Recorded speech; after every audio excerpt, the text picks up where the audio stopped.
እንኳን ደህና መጣችሁ። ዛሬ የምንመረምረው ስለ አንድ እጅግ ውስብስብ እና ምስጢራዊ ጽንሰ ሐሳብ ነው። ይኸውም ስለ እግዚአብሔር ዙፋን። ሁላችንም ቃሉን ስንሰማ የሆነ ምስል አእምሯችን ውስጥ ይመጣል። በትክክል። ነገር ግን በመጽሐፍ ቅዱስ ውስጥ በተለይ በነቢያት መጻሕፍት ውስጥ የተገለጸው ምስል እጅግ አስገራሚና ምሳሌያዊ ነው። በጣም የዛሬው ጥልቅ ምርመራችንም እነዚህን ተለያዩ ምንጮች ከዳንኤል እስከ ሕዝቅኤልና ራእይ በመመርመር የዚህን ዙፋን ትክክለኛ ምንነት ለመረዳት መሞከር ነው። እስኪ ከዚህ አስደናቂ ምስል እንጀምር። በዳንኤል ምዕራፍ 7 ቁጥር 9 ላይ ነቢዩ እንዲህ ይላል፣ ዙፋኖች ሲዘረጉ አየሁ፣ በጥንት ዘመናት የነበረውም ተቀመጠ። ልብሱም እንደ በረዶ ነጭ፣ የራሱም ጠጉርም እንደ ጥሩ ጥጥ ነበረ። ዙፋኑም የእሳት ነበልባል፣ መንኮራኮሮቹም የሚነድድ እሳት ነበሩ። ይህ ገለጻ በራሱ በጣም ኃይለኛ ነው። የእሳት ነበልባል የሆነ ዙፋን። አዎ፣ ነገር ግን እዚህ ላይ ነው ነገሩ የሚገርመው።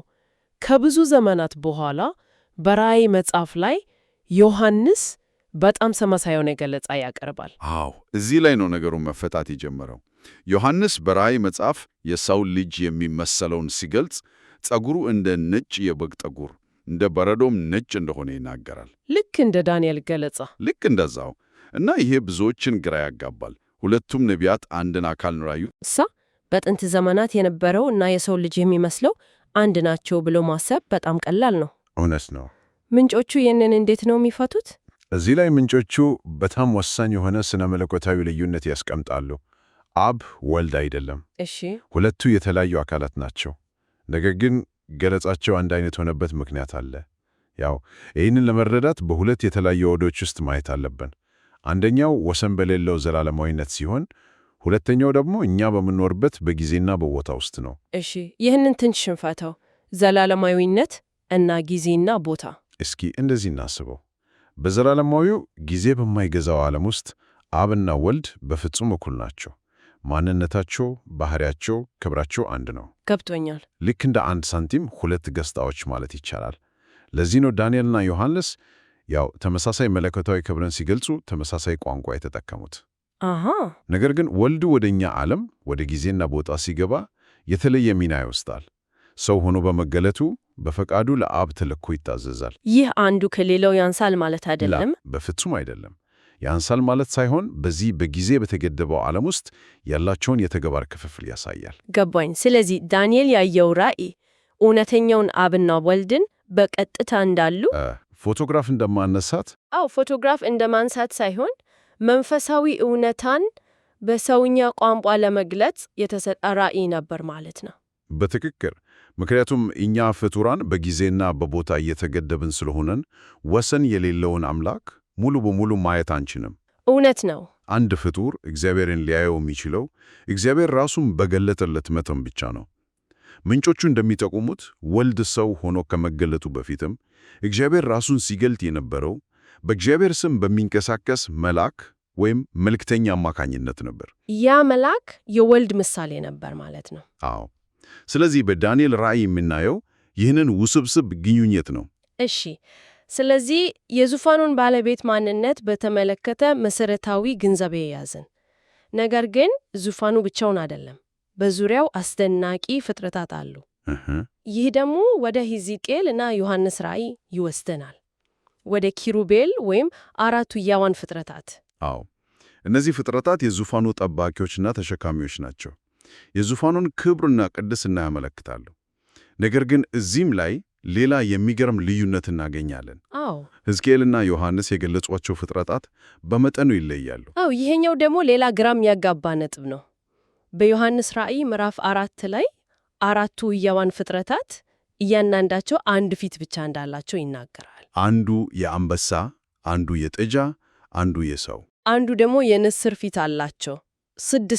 ስድስት ክንፍም አላቸው። ነገር ግን ወደ ሕዝቅኤል ስንመጣ ምስሉ ይለወጣል። በትክክል ሕዝቅኤል በምዕራፍ 1ና 10 ላይ የእያንዳንዱ ፍጥረት 4 ፊት እንዳለው ይገልጻል። በአንድ ፍጥረት ላይ? በአንድ ፍጥረት ላይ የሰው፣ የአንበሳ፣ የበሬ እና የንስር ፊት በአራቱም አቅጣጫ አለ። ደግሞም 4 ክንፍ ብቻ ነው ያላቸው፣ 6 አይደለም። እሺ፣ 1 ደቂቃ። አንደኛው ነቢይ 6 ክንፍና 1 ፊት ሲል፣ ሌላኛው 4 ክንፍና 4 ፊት ይላል። ይህ ግልጽ የሆነ ልዩነት ነው። በጣም ግልጽ ነው። ታዲያ ሁለቱም ነቢያት ስለ አንድ አይነት ፍጡር ነው የተናገሩ ያሉት ወይስ አንዱ ተሳስተዋል? ምንጮቹ ይህንን በተመለከተ 2 ዋና ዋና አስተያየቶችን ያቀርባሉ። አንደኛው ሁለቱም ነቢያት አንድ አይነት ፍጥረታትን ግን ከተለያየ አቅጣጫ እንዳዩ ይናገራል። እንዴት? ያው ዮሐንስ ከፊት ለፊታቸው ብቻ የታቸው ሊሆን ይችላል። ስለዚህ በእያንዳንዱ ቅጽበት ያየውን አንድ ፊት ገለጸ። ሕዝቅኤል ደግሞ በዙሪያቸው የተንቀሳቀሱ ስላያቸው የአራቱንም ፊት ገጽታ በአንድ ጊዜ ሊገልጽ ችሏል ይላሉ። ይሄ አንድ አተረጋጎም ነው። አዎ። ሌላው አስተያየት ደግሞ እነዚህ የተለያዩ አይነት ሰማያዊ ፍጥረታት ሊሆኑ ይችላሉ የሚል ነው። አንደኞቹ ኪሩቤል ሲሆኑ፣ ሌሎቹ ደግሞ በኢሳይያስ መጽሐፍ የተጠቀሱት ሱራፌል ሊሆኑ ይችላሉ። ስለዚህ በእርግጠኝነት አይታወቅም ማለት ነው። አይታወቅም። ምንም እንኳን የትኛው ትክክል እንደሆነ በእርግጠኝነት ባይታወቅም ከገለጻው በስተጀርባ ያለው ምሳሌያዊ ትርጉም የበለጠ ወሳኝ ይመስለኛል። በጣም እነዚህ 4 ፊቶች አንበሳ፣ በሬ፣ ሰው፣ ንስር የተመረጡት እንዲሁ በአጋጣሚ አይመስለኝም። በፍጹም። ምንጮቹ እንደሚጠቁሙት እነዚህ ፊቶች የፍጥረትን ሙላት ይወክላሉ። አንበሳ የአራዊት ንጉሥ ነው፣ ኃይልና ንግሥናን ይወክላል። እሺ። በሬ ወይም ጥጃ የቤት እንስሳት ተወካይ ነው፣ አገልግሎትን እና መሥዋዕትን ያመለክታል። ሰው ደግሞ ሰው የፍጥረት ሁሉ ገዢ ነው፣ ጥበብና ምክንያታዊነትን ይወክላል። ንስር ደግሞ የአዕዋፍ ንጉሥ ነው፣ መለኮታዊነትን፣ ፍጥነትን እና ከፍታን ያሳያል። ዋው! ስለዚህ እነዚህ ፍጥረታት በዙፋኑ ዙሪያ መሆናቸው ፍጥረት ሁሉ በእግዚአብሔር ሉዓላዊነት ስር ሆኖ እንደሚያመልክተው ያሳያል ማለት ነው። በትክክል። ስለዚህ እነዚህ ሰማያዊ እውነታች፣ ይህ የዙፋን ክፍል ምስል በምድር ላይ አምሳሊያ ወይም ጥላ ነበረው ያለን ነው። በትክክል። ይህ ነው ወደ ማደሪያው ድንኳን፣ ወደ ታበርናክሉ የሚወስደን። እሺ። ምንጮቹ እንደሚጠቁሙት ማደሪያው ድንኳን እንዲሁ የእስራኤላውያን የአምልኮ ቦታ ብቻ አልነበረም። ከዛ እጅግ የላቀ ትርጉም ነበረ። እንዴት? የሰማያዊውን እውነታ ምድር ላይ የተሰራ 3D ሞዴል ወይም ካርታ ነበረ ማለት ይቻላል። የሰማይ ሞዴል? ይህ በጣም ትልቅ ጽንሰ ሐሳብ ነው። እንዴት ነው ምሳሌ የሚሆነው? አወቃቀሩን ስንመለከት ግልጽ ይሆናል። እስኪ ከውጭ ወደ ውስጥ እንሂድ። በግቢ ውስጥ የሚቃጠል መሥዋዕት መሠዊያ አለ፣ የእሳትና የፍርድ ቦታ። እሺ። ምንጮቹ ይህንን ሲኦልን ወይም የፍርድ ቦታን እንደሚወክል ይናገራሉ። ቆይ፣ መሠዊያው ሲኦልን ይወክላል? ይህ በጣም ከባድና ያልተለመደ ትርጓሜ ነው። አዎ፣ በጣም። ይህ ማለት በየቀኑ መሥዋዕት የሚቀርበት ቦታ የፍርድ ቦታ ምሳሌ ነበር ማለት ነው። ይህ እኮ ስለ መሥዋዕት ያለንን አመለካከት በሙሉ ይቀይረዋል። አዎ፣ ይቀይራል። ምንጮቹ የሚያሳዩት ይህንን ነው። የመሠዊያው እሳት የኃጢአትን ዋጋ ማለትም ፍርድን ያመለክታል። የነሳቱን መቃጠል በመጨረሻ በእሳት ባህር ውስጥ የሚፈጸመውን ፍርድ ያሳያል። እሺ፣ ቀጥሎስ? ከዚያ ቀጥሎ የመታጠቢያው ሳህን አለ። ካህናት ወደ ቅድስቱ ከመግባታቸው በፊት የሚታጠቡበት የውሃ ቦታ። ያ ምንን ይወክላል? ይህ በራእይ መጽሐፍ ላይ ከዙፋኑ ፊት ለፊት እንዳለ የተገለጸውን የብርጭቆውን ባህር ይወክላል። የንጽሕናና የመለየት ምልክት ነው። እሺ። ይህንን አልፈን ወደ ውስጥ ስንገባ ቅድስቱ አለ። ይህ የመላእክትን ሰማይ ይወክላል። በውስጡ ያለው የመቅረዙ ብርሃን የማያቋርጥ አገልግሎትን፣ የዕጣኑ መሠዊያ ደግሞ የማያቋርጥ ጸሎትን ያመለክታል። እና ከሁሉም በላይ ደግሞ ቅድስተ ቅዱሳኑ አለ። አዎ፣ በዚያ ውስጥ የቃል ኪዳኑ ታቦት አለ። በታቦቱ ላይ ደግሞ የስሬት መክደኛ አለ፣ በ2 ኪሩቤል ምስሎች የተሸፈነ። እንግዲያም ይህ የስሬት መክደኛ የሰማያዊው ዙፋን ቀጥተኛ ምሳሌ ነበር ማለት ነው። በትክክል። እና ከሁሉም በላይ ወሳኙ ነጥብ ይሄ ነው። ያ ዙፋን፣ ያ የስርየት መክደኛ የተቀመጠው በምን ላይ ነው? በታቦት ውስጥ ባሉት በ2ቱ የሕግ ጽላቶች ላይ። ልክ ብለሻል። ዋው! ስለዚህ የእግዚአብሔር ዙፋን የአስተዳደሩ ማህክ መሰረቱ ሕግ ነው ማለት ነው። አዎ። ይህ በጣም ትልቅ አንድምታ አለው። ስልጣኑ በዘፈቀደ ወይም በጉልበት ላይ የተመሰረተ ሳይሆን በማይለወጥ የጽድቅና የፍቅር ሕግ ላይ የተመሰረተ መሆኑን ያሳያል። ዙፋኑ የተቀመጠው በሕጉ ላይ ነው። በፍጹም። የአጽናፈ ዓለሙ አስተዳደር መሰረቱ ፍቅርና ፍትህ መሆኑን የሚያሳይ ታላቅ ምሳሌ ነው። እውነት ነው። ይህንን ከተረዳን የመሠዊያው ምስጢር የበለጠ ግልጽ ይሆናል። እሺ፣ ወደዚያ እንመለስ። መሠዊያው የፍርድና የሲኦል ምሳሌ ከሆነ ይህ ከድነት ጋር እንዴት ይገናኛል? በጣም ተቃራኒ ነገሮች ይመስላሉ። ይህ ነው የታሪኩ ሁሉ ማዕከላዊ ነጥብ። የኢየሱስ ክርስቶስ ሚና የሚገለጠው እዚህ ላይ ነው። እንዴት? ያው የሰው ልጆች በኃጢአታቸው ምክንያት የሚገባቸው የፍርድ እሳት ነበር። ኢየሱስ ግን ያንን ፍርድ ለመቀበል በፈቃዱ ወደዚያ መሠዊያ ወጣ። ለሰው ልጆች የታሰበውን የፍርድ እሳት እርሱ ተቀበለው። በትክክል። በዚህም ምክንያት የፍርድ እሳት የነበረው የመሠዊያው እሳት በክርስቶስ ቤዛነት አማካኝነት የድነትና የንጽሕና እሳት ሆነ።